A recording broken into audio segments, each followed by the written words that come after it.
देश में गुलामी की जंजीरें टूटने ही वाली थी और पूरे देश में जोश था। एक नेता उभर कर आए, नेताजी सुभाष चंद्र बोस। गांधी को उन्हीं की कांग्रेस में उन्होंने इलेक्शन हराया और उसके बाद नेहरू की क्या औकात थी उनके सामने, वो इस फोटो से आप पता लगा सकते हो। फिर एक दिन ऐसा आया और पता चला कि एक एरोप्लेन क्रैश में उनकी मौत हो गई है। जबकि बाद में अलग अलग कमीशन बैठे तो उन्होंने ये भी कहा कि जहां पर उनकी मौत बताई जाती है उस देश ने ये कहा है कि हमारे यहाँ उस समय 1 महीने तक कोई ऐसा हादसा ही नहीं हुआ था। उसके बाद तत्कालीन प्रधानमंत्री लाल बहादुर शास्त्री हमारे यहाँ से जाते हैं ताशकंद में एक ट्रीटी साइन करने के लिए और फिर वहां पर उनकी रहस्यमयी मौत हो जाती है। शव यहां पर आता है, रिपोर्ट भी बनती है, जारी भी होती है, लेकिन सबको पता है षड्यंत्र है, कोई कुछ नहीं कह रहा। आज तक भी फाइलें दबी हुई हैं और दबी ही रहेंगी। ये कमीशन बिठा दीजिए, वो कमीशन बिठा दीजिए, ये रिपोर्ट आ जाएगी, वो रिपोर्ट आ जाएगी, सब बायस्ड है, होने वाला कुछ नहीं है। इसके बाद हमारे जो न्यूक्लियर साइंटिस्ट मैं कहूं भारत के, होमी भाभा, उनकी अचानक एयर इंडिया प्लेन क्रैश में मौत हो जाती है। वो भी एक दुर्घटना बताई जाती है। और न जाने ऐसे कितने वाक्य हैं जब हमारे सामने एकदम से एक खबर आ जाती है कि कोई बड़ा व्यक्ति जो एक अच्छा काम कर रहा था वो अचानक से हमें छोड़कर चला गया है।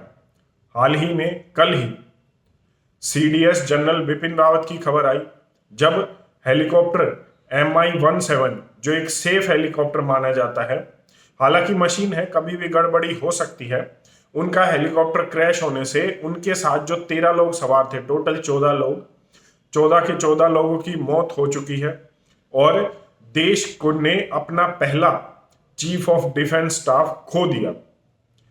ये जब शक के दायरे में आ जाता है, जब कुछ लोग उनकी मौत का मजाक उड़ा रहे हैं, ये जब शक के घेरे में आ जाता है, जब उन्होंने बड़े बड़े विषयों पर कमेंट किए थे, जैसे होमोसेक्सुअलिटी के ऊपर उन्होंने आर्मी में कहा था कि वो सख्ती से निपटेंगे, इसको बर्दाश्त नहीं किया जाएगा।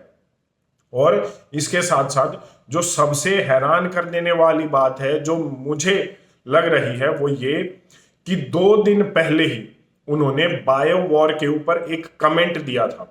उन्होंने डिजास्टर प्रैक्टिस की एक इंटरनेशनल वो चल रही थी, प्रोग्राम चल रहा था, उसमें उन्होंने कहा था कि ये जो ओमिक्रॉन है और ये जो वायरसेस हैं, ये बायो वॉर का रूप ले सकते हैं और इसी बायो वॉर के लिए हमें पड़ोसी देशों के साथ मिलकर अच्छे से निपटने की जरूरत है, उसके लिए तैयार रहना चाहिए। एक ही दम से जब कमेंट आती है, उसके बाद 2 दिन के अंदर ही ऐसा कुछ हो जाना, बायो वॉर के ऊपर शायद ही हमने कभी किसी से कुछ सुना।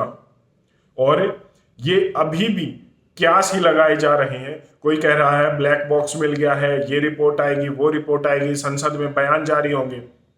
अभी तक लगभग 80 साल हो चुके हैं। नेताजी की, सुभाष चंद्र बोस जी की जो मौत हुई थी उसकी फाइलें दबी पड़ी हैं। उसके बाद लाल बहादुर शास्त्री जी की मौत कैसे हुई, होमी भाभा जी की कैसे हुई, ये सभी फाइलें या तो पेंडिंग है या दबा दी गई हैं, और या अगर रिपोर्ट आई है तो वो क्या रिपोर्ट आई है वो खुद ब खुद संदेहास्पद है। लेकिन अब ये एक और हो गया, और क्या टेक्निकल कारण है कि जी हेलीकॉप्टर क्रैश हो गया किसी भी वीआईपी की मूवमेंट से पहले, और ये तो वीवीआईपीज होते हैं, इनकी मूवमेंट से पहले टेक्निकल जो चीजें हैं वो देखी जाती हैं, परखी जाती है, एनालाइज किया जाता है, उसके बाद ही मूवमेंट को अलाउ किया जाता है। तो कैसे एक चीफ ऑफ डिफेंस स्टाफ के हेलीकॉप्टर का क्रैश हो जाना एक आम बात लगती है क्या? कोई गाड़ी खराब है क्या कि नट पेच निकल गया, टायर पंचर हो गया, इस तरीके से हो गया? जब भी कोई डीसी, जब भी कोई एमएलए, एमपी, सीएम अगर जाता है कहीं पर भी तो क्या बंदोबस्त होता है आपको पता होगा। ये तो चीफ ऑफ डिफेंस स्टाफ थे और एक बड़ी पोस्ट पर थे जो देश के लिए बड़ा काम कर रहे थे। ये सब चीजें हैं, जैसे बायो वॉर के ऊपर उनका कमेंट आना 2 दिन पहले, जैसे होमोसेक्सुअलिटी के ऊपर उनका कमेंट आना कि वो सख्ती से निपटेंगे। उसके बाद उन्होंने जो काम सर्जिकल स्ट्राइक और जो काम सेना में रहते हुए किया था, इतने उन्होंने मिशंस किए थे जो आज भी देश के लिए गौरव की बात है। इन सब चीजों के बाद उनका इस तरीके से जाना एक हैरान कर देने वाली बात जरूर है। जो मुझे सबसे ज्यादा हैरान कर देने वाली बात लगी जो मैंने बताई आपको, वो ये कि जो उन्होंने कमेंट किया था बायो वॉर के ऊपर, वो, और आप इस पर अपनी क्या राय रखते हैं एक बार मुझे कमेंट करके जरूर बता दें। धन्यवाद। जय हिंद।